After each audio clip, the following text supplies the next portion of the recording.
Saan tayo dito?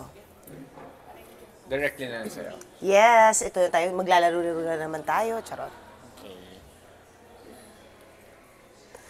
Ito na tayo mga kapatid with the man of the hour. Wow, oo, di ba? Our Vogue man, Cedric.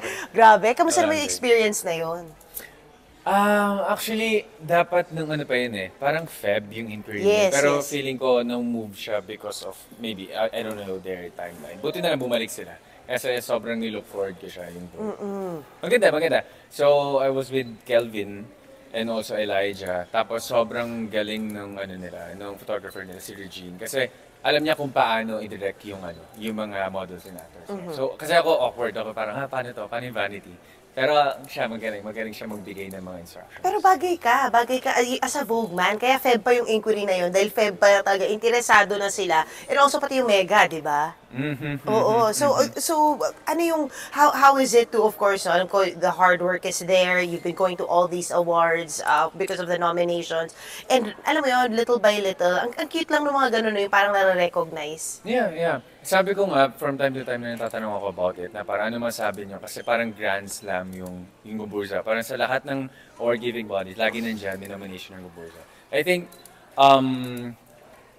maraming mga tao talaga naka-appreciate. And also, yung mga panel ng board ng lahat ng mga award-giving bodies. Nakita nila kung ano yung pinakita namin sa Guburza. So, sobrang thankful kasi for us, bonus yun. Ang pinaka-main goal naman ay yung marami makapanood. And parang bonus na may mga recognition and may mga awards pa sa ibang mga department. And it's just, rolling in lahat ng mga projects mo because sa Cinemalaya, it was so well attended. And can you tell us, kailan ba yung production nito?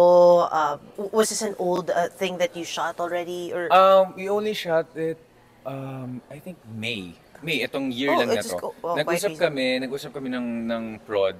Friend ko actually, si Tin Velasco, yung producer.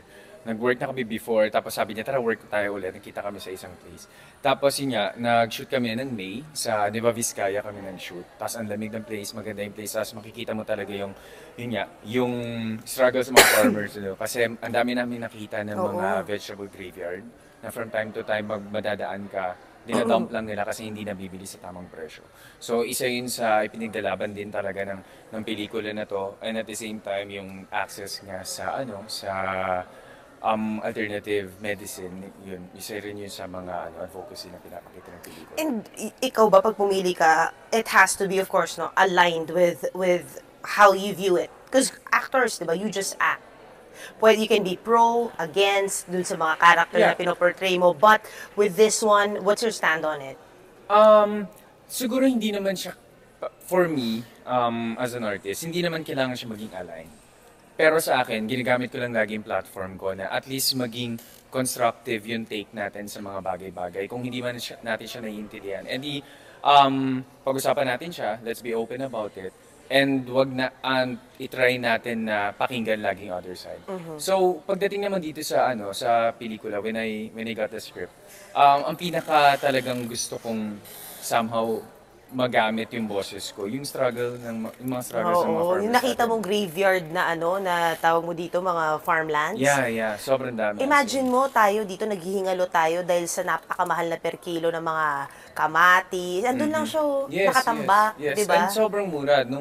Nung isang nakausap ko na nag-immerse kami, yung isang farmer na nakausap ko, sabi ko kung magkano bibili yung tomato sa kanila, 4 pesos per kilo. Sobrang baba, tapos umabot sa atin sobrang mahal, diba? 200, 300 per Yes, kilo, kasi ang 320. daming middleman. Oo. Ayun, ganun talaga yung situation sa kanila. And at the same time, kaya may mga graveyard, kasi nga, mabubulok lang siya, so might as well, mapakinabangan siya ng community na pwede nilang kuhanin kung gusto nila. So, ayun. Di ba? Imagine, hindi naman pala tayo nagkukulang. Nagkukulang lang tayo sa coordination. Yes, coordination talaga at kung paano aabot sa murang halaga sa ating mga consumers. Ayan. And ngayon, magkakaroon ka na ng prime time show soon enough. Where are we in production? Magkakaroon ako ng pictorial sa kanila next week. Tapos maybe third week of August ako magsisimula mag-taping sa kanila. Wow, that's soon. Oh my gosh. September na kasi to. Yes, September na. Oo. And what can you share so far?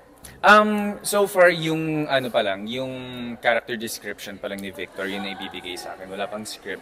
Pero based on sa character ni Victor, ang laking parte sa kanya ni Zion, si Nino, sobrang laking parte ng buhay niya kung paano magbabago yung pananaw niya sa mga negative na nangyari sa buhay niya, lalo na sa mga magulang. Who is playing Nino again? Zion?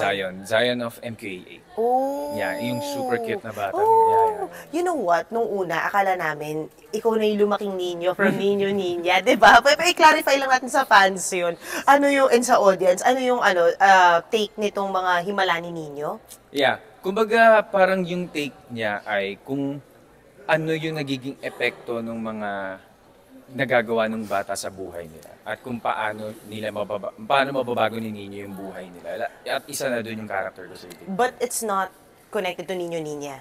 Niña I Nino. think that's prequel. Prequel. Yeah, So, mas prequel. bata pa si Zion. Yeah. Kay Nino. Ay, ang cute. Yeah. So, pinanood mo yung Niña Nino? Oh, meron ako mga napapanood before Oo. na Nino Nino. What struck you about the story?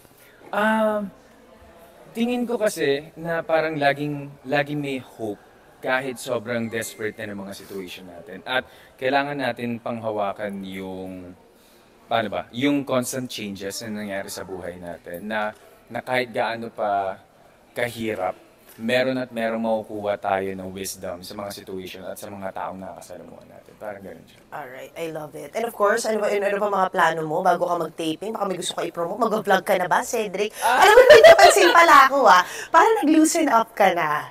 From the time ng agong bursa. Yes. Di ba dati parang alam mo, parang feeling ko magsusulat ka ng encyclopedia. Ngayon parang parang mas ka na, relax, laid back. Di ba? Getting the hang of it. Konti. Parang sabi ko kasi syempre ibang set ng skills yung ganito na humarap sa inyo ng live kaysa sa pag-arte. So parang sabi ko, gamitin ko lang din yung ginagamit ko sa pag-arte na to always breathe, to exhale and be in the moment. Parang ganun. Oh, wow! Ganon! O, di ba? Tsaka, Erika buong araw sa TV5, nakakatawa.